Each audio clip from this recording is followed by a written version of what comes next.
We have to learn, all of us, to laugh not at us, but to laugh with our shortcomings and with our humanity.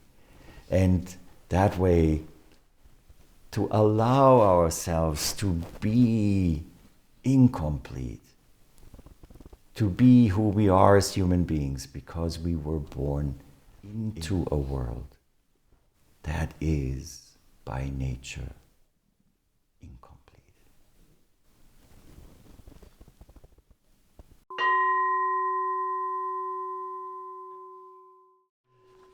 Shumon Gattoshu Dai 85 足 百層とは海本第三に曰く法工事霊所上にとって曰く個人に曰く命名たり百層と命名たり阻止意と汝いかんがえす娘曰く老々代々として釈の語話をなす字曰く汝またそう申さん曰く命名たり百層と命名たり阻止意と字これを笑う Entangling Vines Case 85 All the plants according to the compendium of the 5 lamps fascicle 3 layman Pang asked his daughter Ling Zhao. A man of old said, clear, clear in all of the plants. Clear, clear is the intention of the ancestors. How do you understand this? Again you speak of such things, old man, though you are, replied Ling Zhao. Well, how do you understand it? The layman persisted. Clear, clear in all of the plants. Clear, clear is the intention of the ancestors, she said. At this, the layman laughed.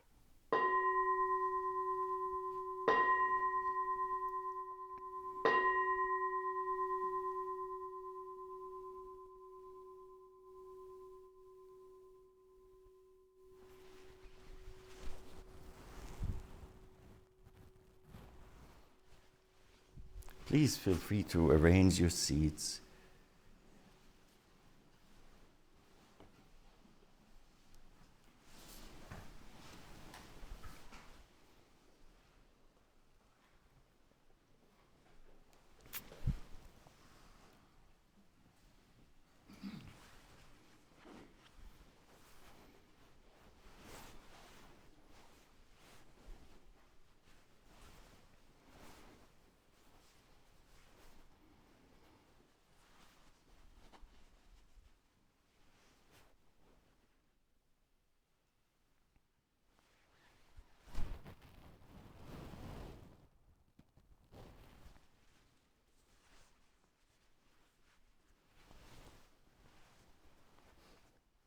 Once again, happy birthday to us.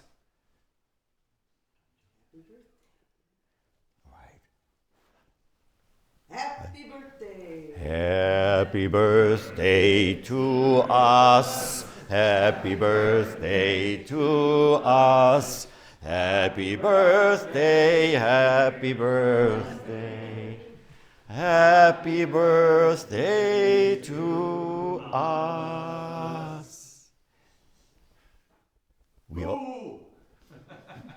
We all look like monkeys. No. So, what a wonderful celebration. In such a basic, fundamental, simple way of pouring water over a statue of a human baby that came into this world in a process that only certain human beings can partake in.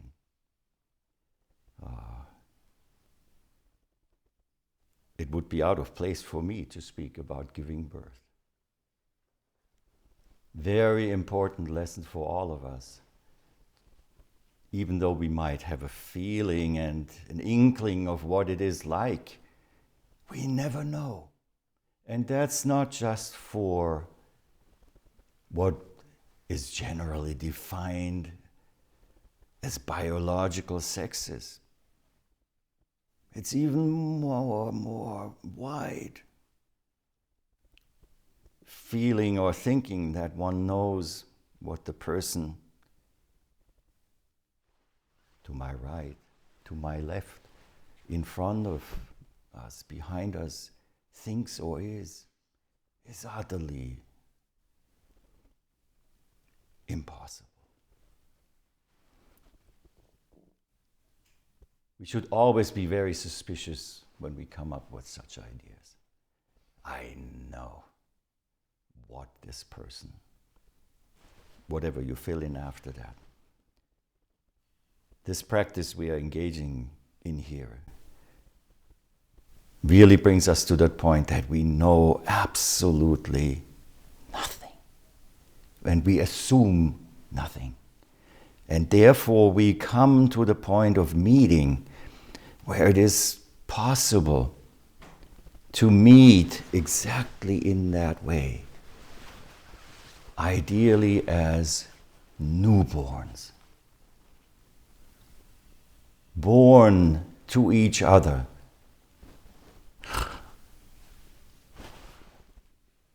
You're here too.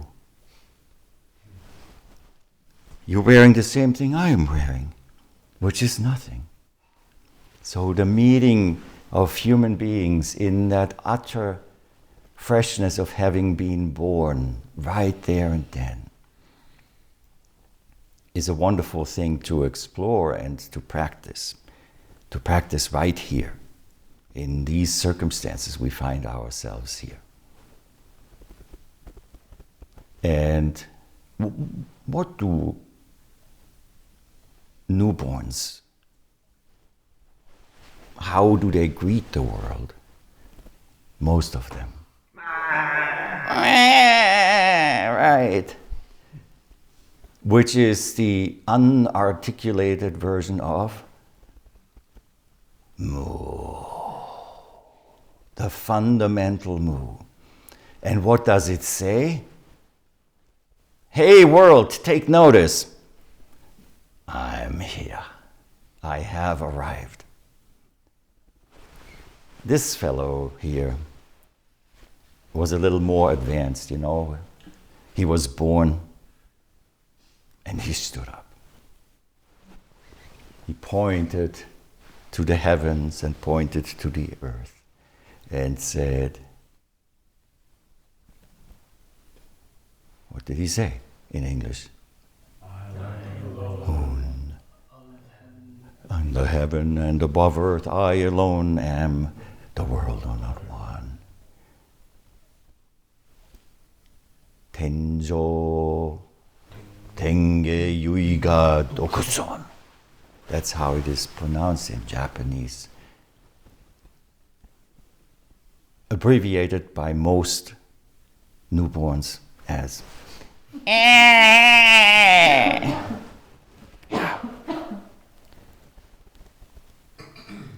What does it mean to be born? What does it mean to be born? The first Buddhist compendium that I ever picked up was a little linen-bound yellow book of Buddhist teachings and aphorisms, and also collection of similar quotes from the Western history and mystics, you know. And it was maybe issued in the 1920s or 30s. So it was quite interesting to see this first already attempt to bring together the teachings of the Buddha and the Western great traditions. And there is one quote in there that has always struck me, and that's from a person by the name of Angelus Silesius. So it was a German mystic from Silesia, which is a part of Germany. And he was a Christian mystic, and he said, the quote in there was, "The human being's greatest sin is that they were born."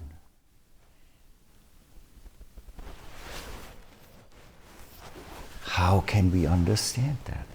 And why did it make it into this Buddhist compendium? And then later I encountered Joshu Roshi, Tenkyushitsu Ororaishi, my ordination teacher.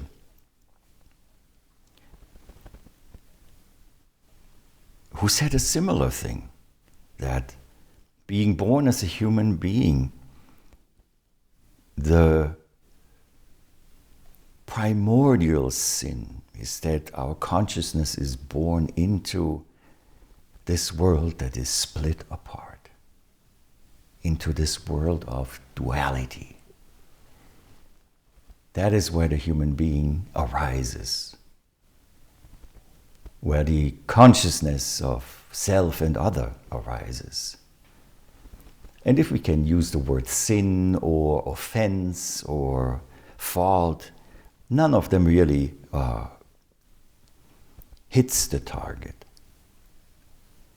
But it makes clear that as we study, as we investigate ourselves, we come to the point that we see, yes, this human experience that is based upon the separation of self and other, of duality, of quantification, of qualification, of discrimination, of leaving out, of affirming, of opposing,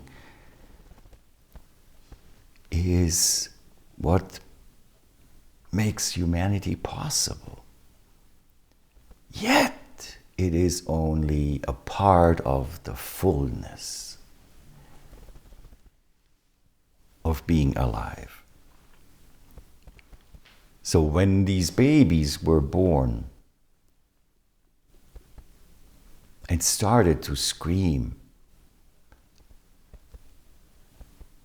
they didn't think yet.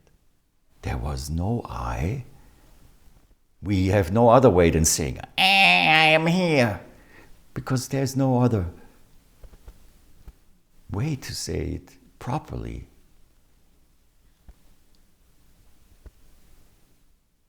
Here. Arrived. Is there a word for that? If somebody has come this way, that come? Nyorai, Tathagata, thus come. And then, of course, there's the opposite then in the human world of Tata Agata, thus gone, Nyoko. The birth of the Tathagata, of the Nyorai, thus come. So here we are, all born, all grown up into self-referential consciousness, and sometimes taken prisoner by self-referential consciousness. Just by having to reside in it most of the time when interacting with society. At least the society that we have nowadays. The demands of modern life, of having to have health care, of having to follow the prescriptions of the tax system, and all kinds of things. But that's not all. Of course it is not all. And the question becomes, how do we return to that place that still includes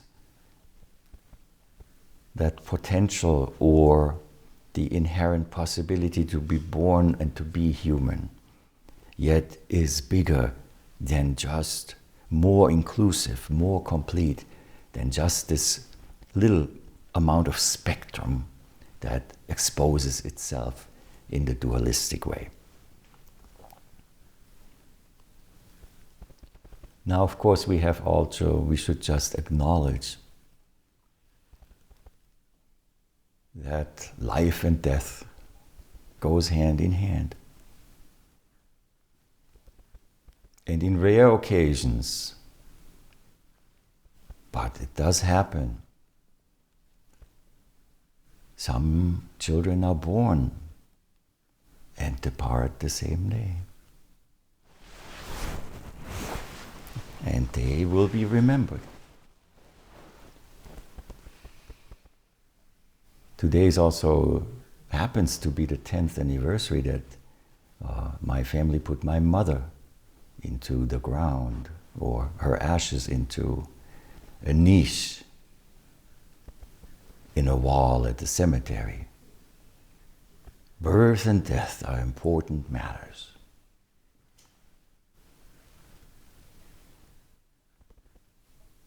And the moment we take the water and pour it over this little standing newborn Buddha, we die and we are freshly reborn,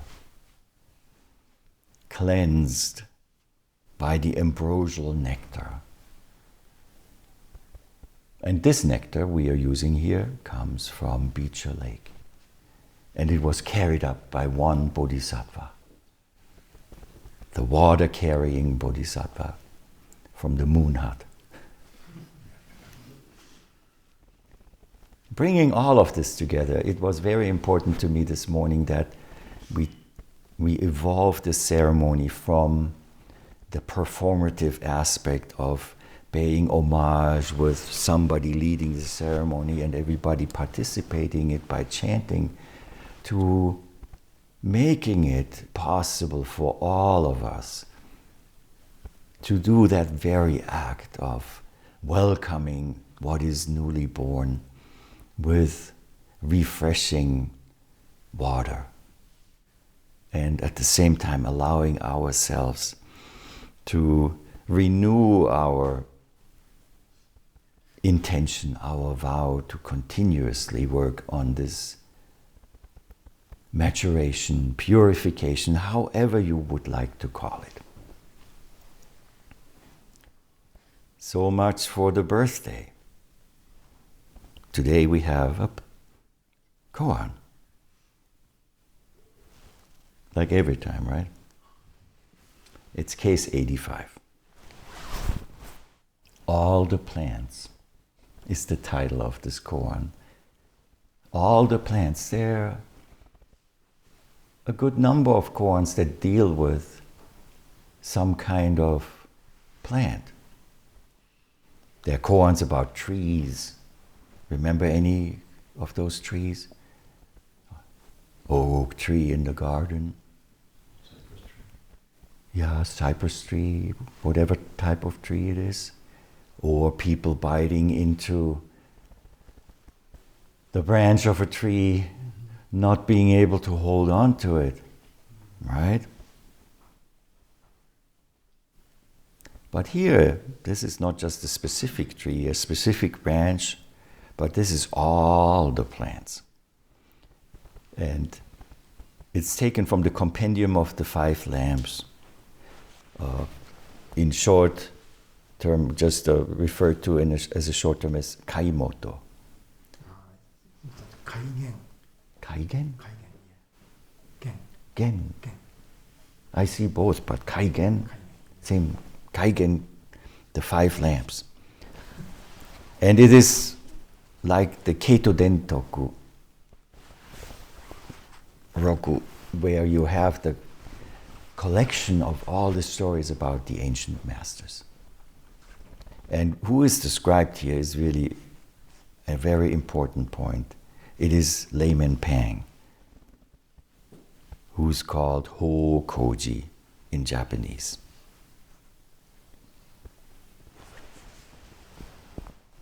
A layman, a layperson, a person living in the world who made it into this, is a wonderful expression of the openness and the accessibility of the fundamental teaching and the fundamental experience of Chan, of Zen, even if you take that away, of what it means to be a human being, to everybody. There are several lay people that are celebrated in the Chinese and predating teachings of Buddhism. One here is Hokoji, but there was somebody earlier who appears even in a sutra, and is the only layperson whose writings are called a sutra. Vimalakirti. Yuima. Vimalakirti. Yeah. And this layman Pang, he lived even before Rinzai. He lived from 740 to 808 of the Common Era. And I can't stress it enough how wonderful it is to see that this is an example and the exemplification of the potential for non-monastic Buddhist followers to live an exemplary life and to become fully awakened.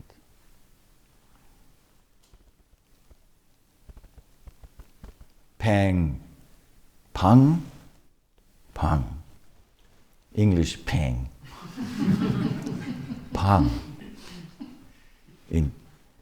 is the family name. Pang Jushi. And Jushi or Koji is the same, is the Chinese translation of the word Upasaka, which is a non-ordained follower of the Buddha. What are the ordained followers called? Bhikshus, Bhikkhuni, and Upasaka. Now, if you really pay attention in the sutras, we chant. There are often passages that go Bhikkhu, Bhikkhuni, Uba, Soko, Uba, Kin, which is the Japanese pronunciation of the Chinese characters that say bhikshus, bhikkhunis, lay male practitioners and lay female practitioners. They didn't have a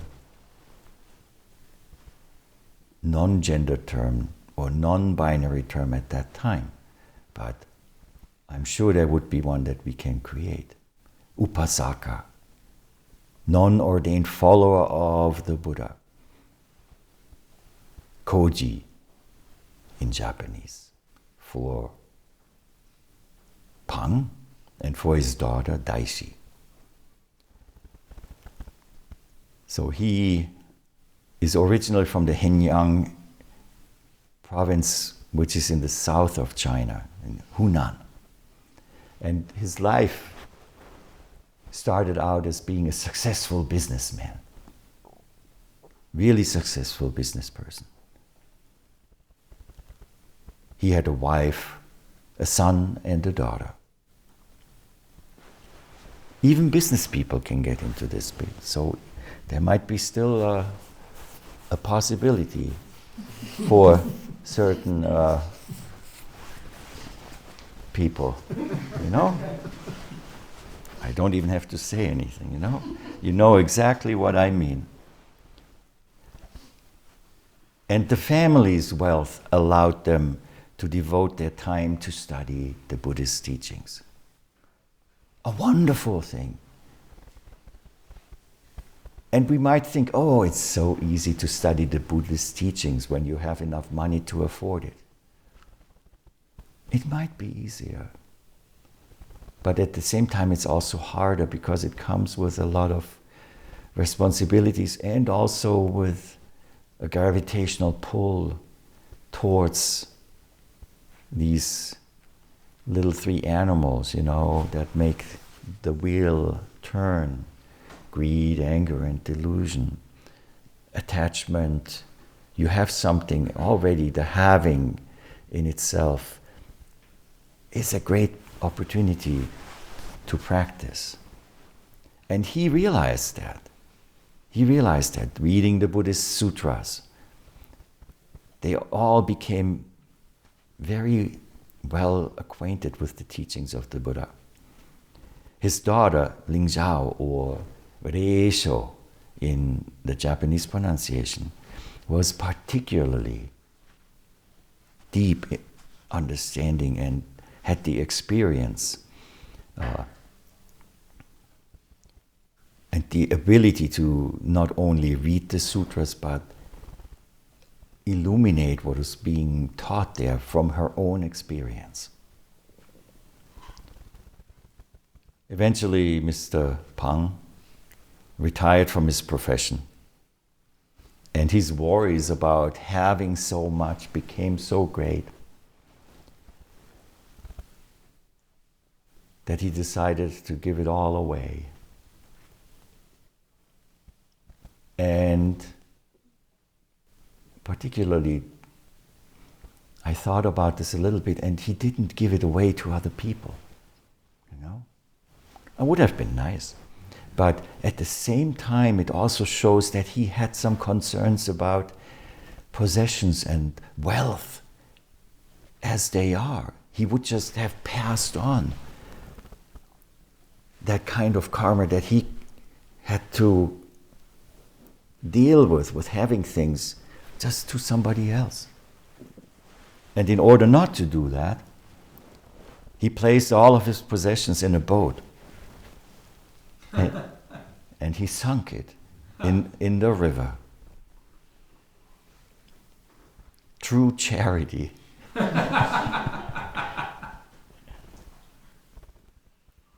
Following that, the family began to lead an itinerant lifestyle, going from place to place. Just what we are doing here. Angya, the pilgrimage that we are all on. Where did our pilgrimage begin? Good question. That's where it started. Right here, with our birthday. This is our pilgrimage through the development of a human body, growing up, developing of consciousness, of identity, of likes and dislikes, of strength, to becoming settled, to losing one's strength, to becoming hunched over, and eventually becoming a corpse. This kind of itinerant lifestyle we all partake in. But the family Pang traveled all around China and visited a lot of different Buddhist temples and teachers. And to make some money for what they needed, they just had learned how to make bamboo utensils, like these wonderful ladles that we use today. Things like that. Something very useful. So during this period, which began around 785,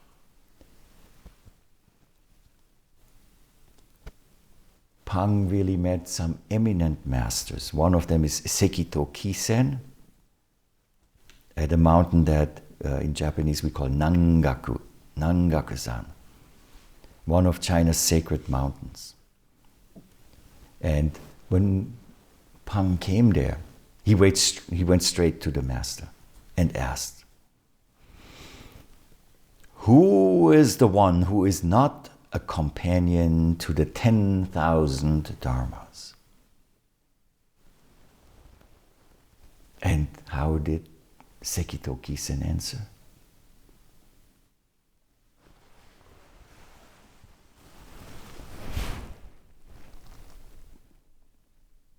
he put his hand over Pang's mouth.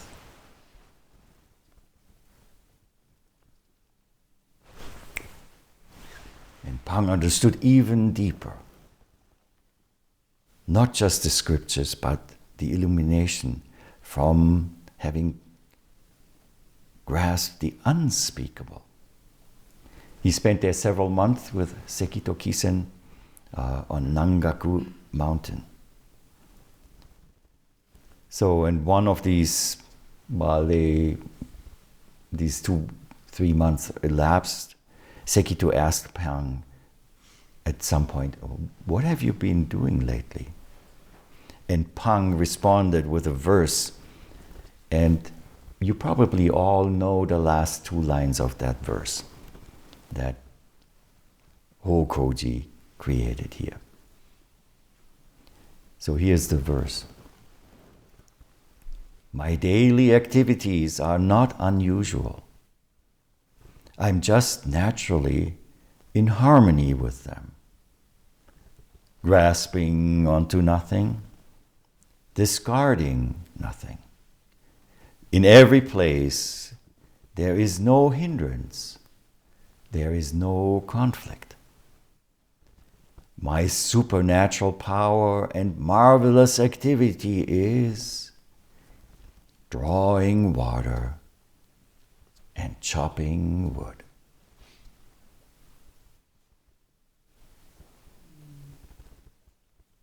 After spending time with Sekito Kisen, he hooked up with a couple of other itinerant monks. One of them was Tanka Tennen, who we all know from the story of burning the Buddha statue in the temple when he was cold. With these wonderful manga drawings, where you see the Buddha statue burning, and the portion of Tanka Tennen that is featured most is his rear end, that he's trying to warm on the flames. So he traveled with that character. And he arrived at Baso Doitsu with Tanka. And Baso looked at Tanka and at Hokoji and said to Tanka, well, you go to Sekito. But Pang stayed and asked the same question that he had initially asked the other teacher, Sekito. Who is the one who is not a companion to the 10,000 dharmas? Who is it that doesn't keep company with the 10,000 things? Same question. He stayed with Baso for a time to further deepen his initial opening, and went back on the road, traveling with his family and stopping at more temples, more monasteries, and so on.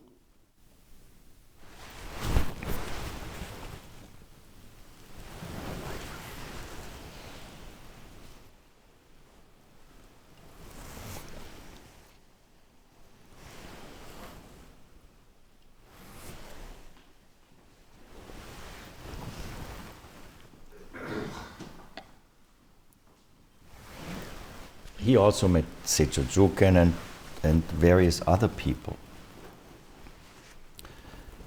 He became ill,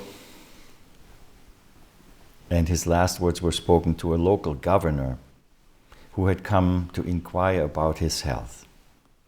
And the governor asked the layman, I ask that you regard everything that is as empty, nor give substance to that which has none. Farewell, Pang said. The world is like reflections and echoes. And he died. But the interesting thing is, he didn't die first. His daughter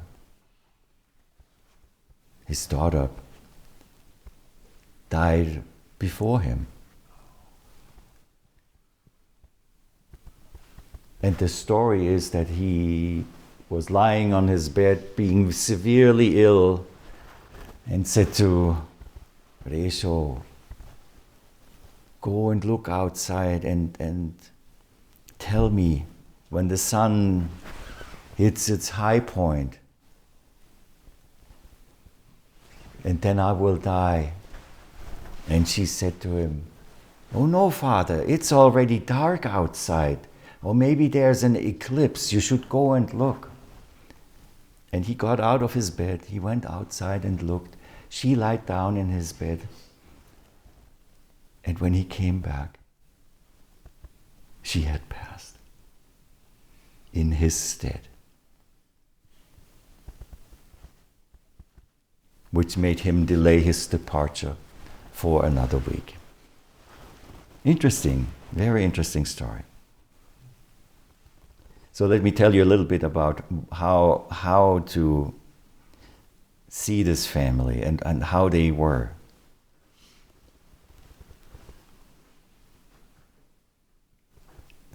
One day, Pang was sitting in his cottage and he was studying the sutras, going through the fascicles. And as he was sitting there, he just said to himself, difficult,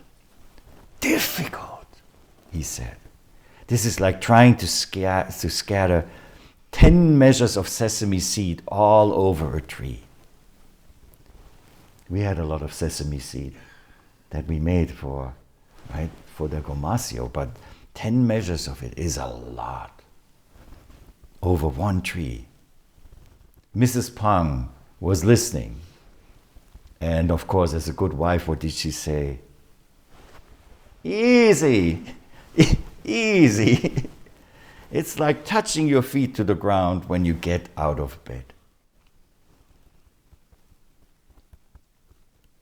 Resho, Ling Zhao, chimed in and said, no, neither difficult nor easy. And she quoted exactly what it says in this koan. Clear, clear, in all of the plans, clear, clear is the intention of the ancestors. Another day, somebody came to Pang and said, well, I hear you're very familiar with Chan, with Zen. Tell me, is Zen difficult or is it easy?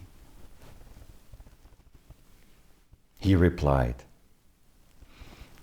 it is like trying to hit the moon with a stick. Very, very difficult. And of course the questioner then began to think, oh, Zen is very difficult. But before he left, he decided, let me ask his wife. So we went to the wife and said, well, your husband says Zen is difficult. I ask you then, is Zen difficult or is it easy?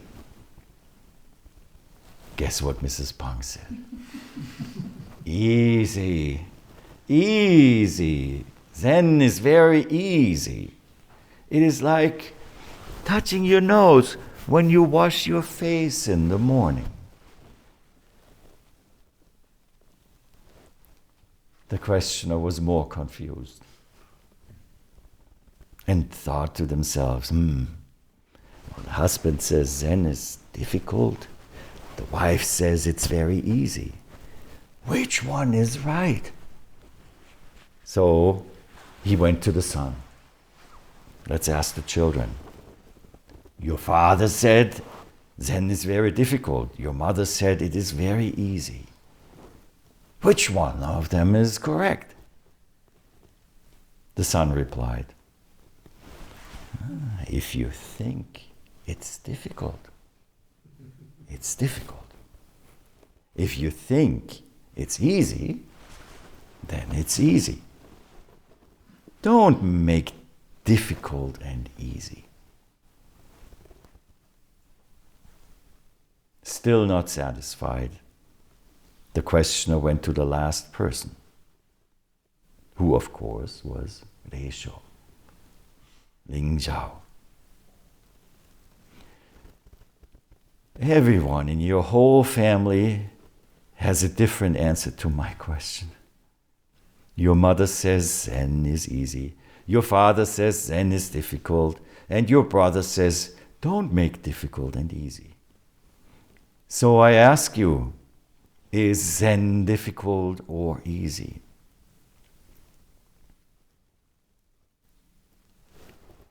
What did Reisho say?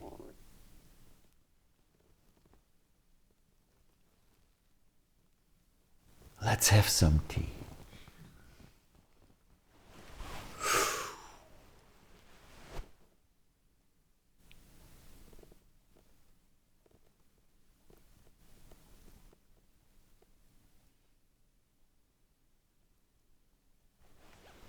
In today's koan, the question that the father asks from his daughter is, quoting this person of old.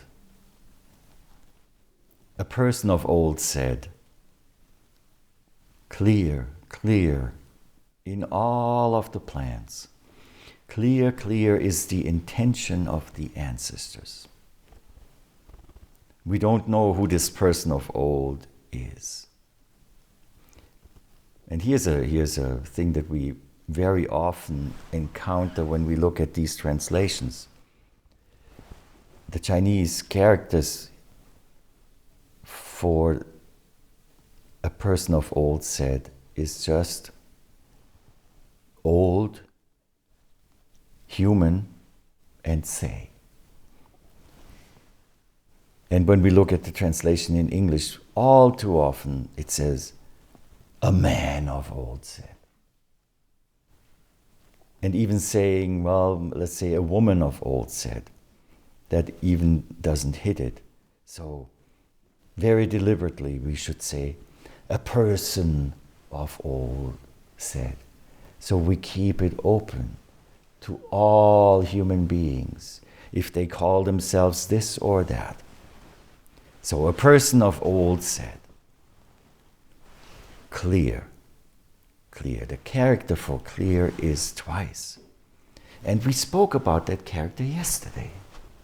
Clear or bright, it's the same character as the second character in Avijja. Mumyo. Mumyo.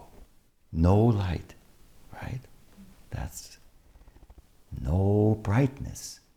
No clarity, mumyo, ignorance. On the left-hand side, the sun, and on the right-hand side, the moon. Clear, clear.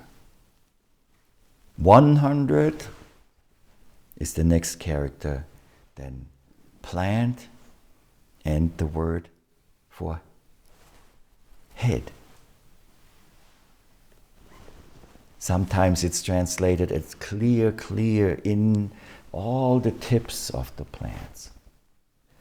Some other translators, like Domai Jimiro, she says the word head here just makes it into the topic and doesn't literally mean head, but means as far as plants are concerned.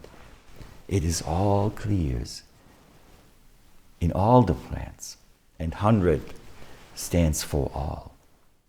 Then comes the second part, which again is clear, clear, ancestral, teacher, meaning, intention, which is an interesting character too, because on the top it has the character for sound, and on the bottom it has the character for heart, mind, for kokoro. Meaning, hearing with the heart. It's a combination of the on of kanze-on with the kokoro, with the heart, mind. Clear, clear in all of the plants. Clear, clear is the intention of the ancestors. The father asks his daughter, how do you understand this? And they have been studying together for a long time. And she says, again, you speak of such things, old man though you are.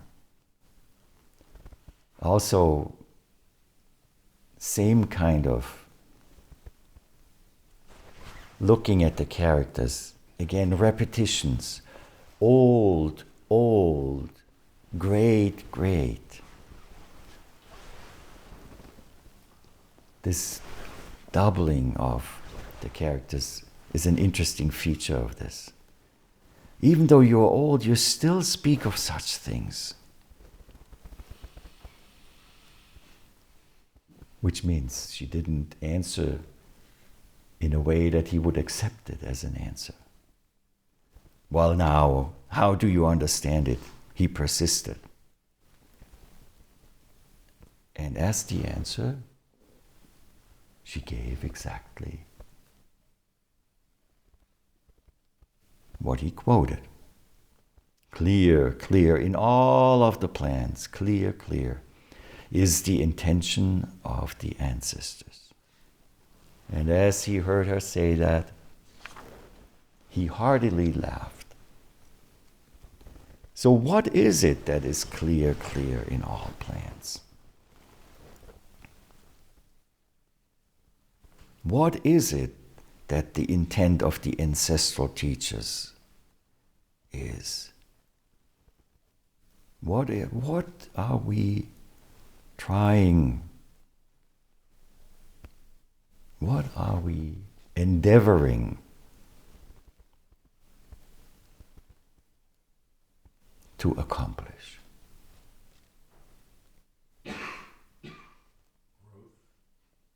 Growth.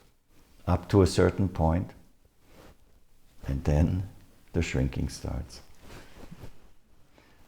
Right? We know that, don't we? What are these teachings talking about? And what is it pointing? Why is it pointing to nature?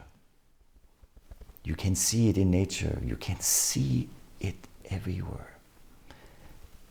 What was born today in a specific form?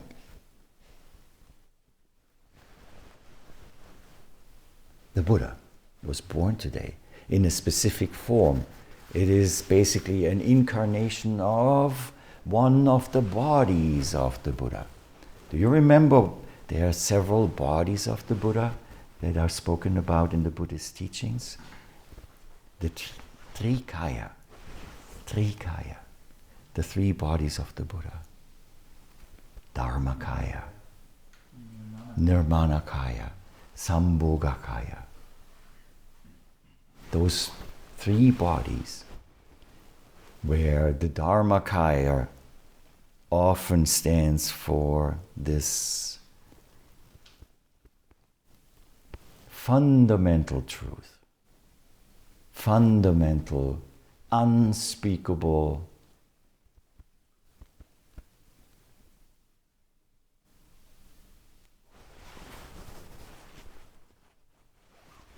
that's always there, in everything. Suchness is how we experience it.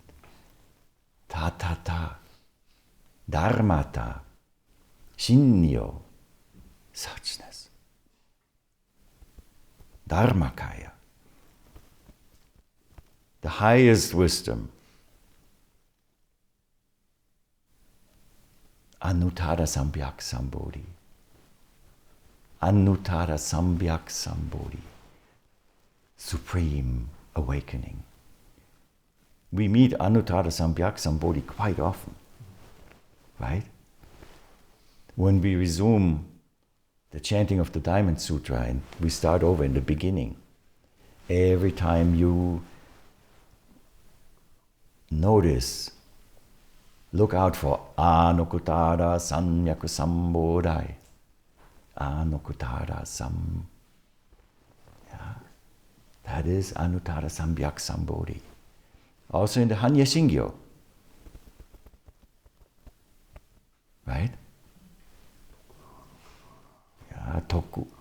Anukuttara Samyaku Sambodhaya. Supreme enlightenment. The highest wisdom.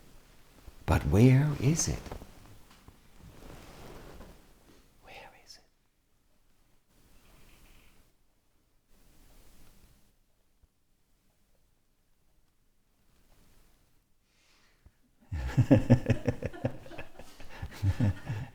It is clear.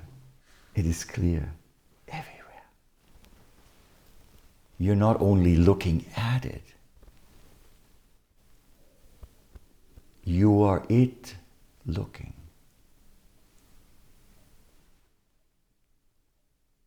Have you ever considered that? You are it looking. And what are you looking at? Yourself. Yourself. Not a small self that is pushed into a limited number of brain cells that have learned how to fire electric patterns that are controlled by chemical substances flying between tiny little synapses. No, not limited by that. Not that kind of a self that is only able to recognize itself through staying within those limitations. But a self that is the true Mahayana understanding of the Sangha. Every morning we chant the Tisadana, the refuges to the three jewels, the three treasures. And this morning I almost started to chant it in the Japanese way. Namo Kie Butsu. But I caught myself, Buddham Saranam Gacchami. Yeah, Buddha, Dharma, and Sangha. Here's one, let me tell you about one understanding of those three treasures. And this is this is the personal interpretation of this practitioner sitting here. When I contemplate Buddha, Dharma, and Sangha, not in the historical context, where the Buddha was Shakyamuni, Siddhartha who awoke, and where the Dharma is defined as the teachings that were left and transmitted from Shakyamuni Buddha, and the Sangha being the ordained members and followers and disciples of Dharma and Buddha. But Buddha, Dharma, and Sangha from an exploration of a functional point,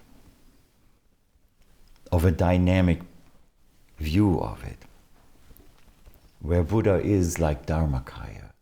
Buddha is Dharmakaya, pervading the whole universe, right here and now. And Dharma is the activity that constantly transforms Buddha into various manifestations. For example, the 10,000 things might appear. And that then is the Sangha. Everything that comes with that Buddha nature through the activity of Dharma that appears and disappears is the Sangha. The Sangha of all beings, sentient or insentient. And of course, being the children of Buddha through the activity of Dharma, what do these Sangha members, even though they're insentient, do?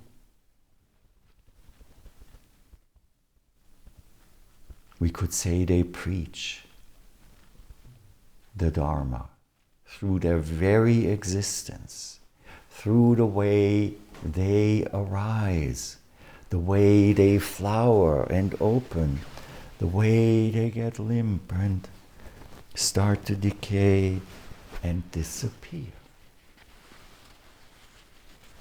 Buddha, Dharma, and Sangha are one. Again, we have the three bodies, the Dharmakaya, the Nirmanakaya, and the Sambhogakaya. Three are one, and one is three, and all is always changing. The activity of Dharma, the activity of time, the activity of nature, or as we could call it, anicca, impermanence. Impermanence. Always in flux, always in transition. Arising, disappearing. And arising and disappearing is only perceived by us human beings who have developed this consciousness that works within the parameters of past, present, and future. Without that, it is just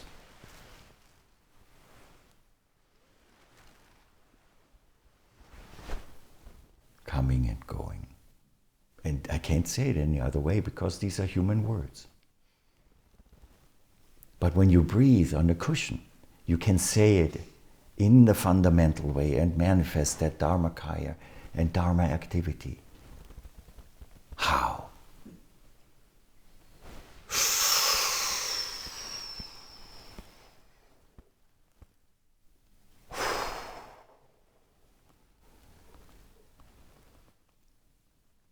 And the human starts thinking, inhalation and exhalation. No. Just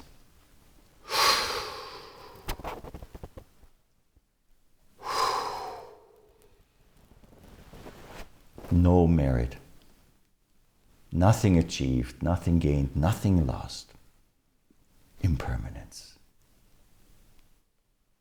And if we start to engage in our zazen from that point of view of really, really coming close to the function and the functioning, then it's so much, it becomes easier and easier to let those parameters of our brainy existence be what they are, not fight them.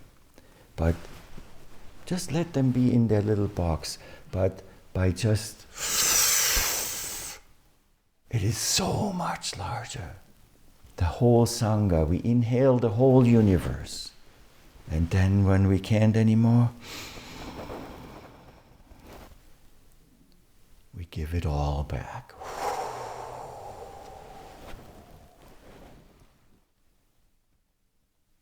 No thought.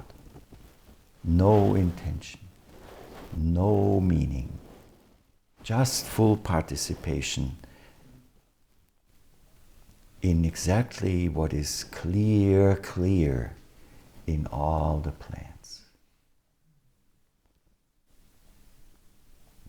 Become a leaf, become a tree, become the ocean. It was Leonard Cohen who said, "You must become the ocean, or you'll be seasick every day."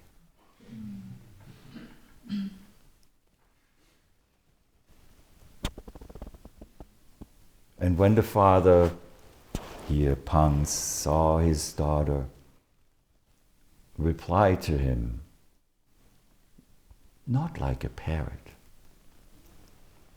but illuminating what she had received as teaching with her own light and her own wisdom and her own life.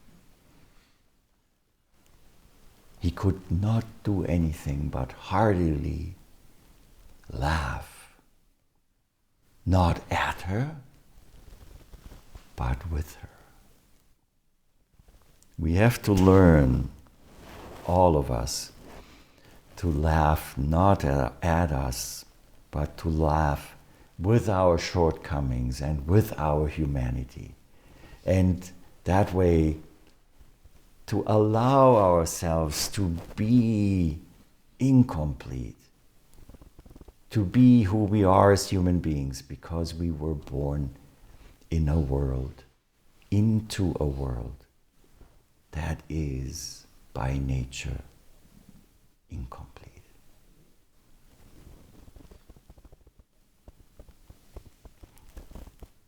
One last story between father and daughter.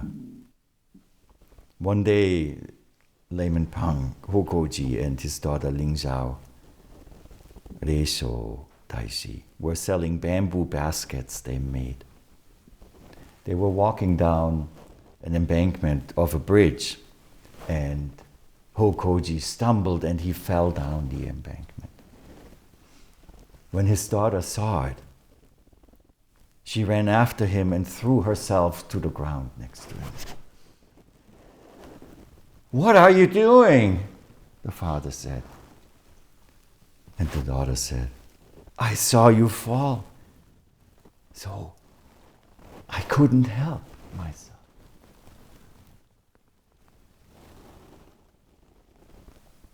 He said, "Luckily, nobody was looking."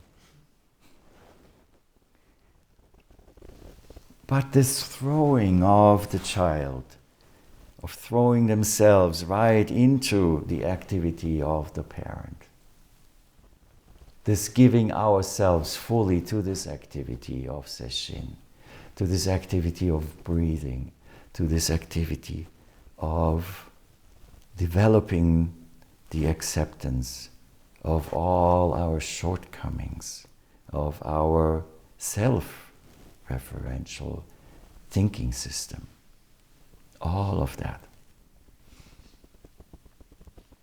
comes from the birth of this fellow, who is none other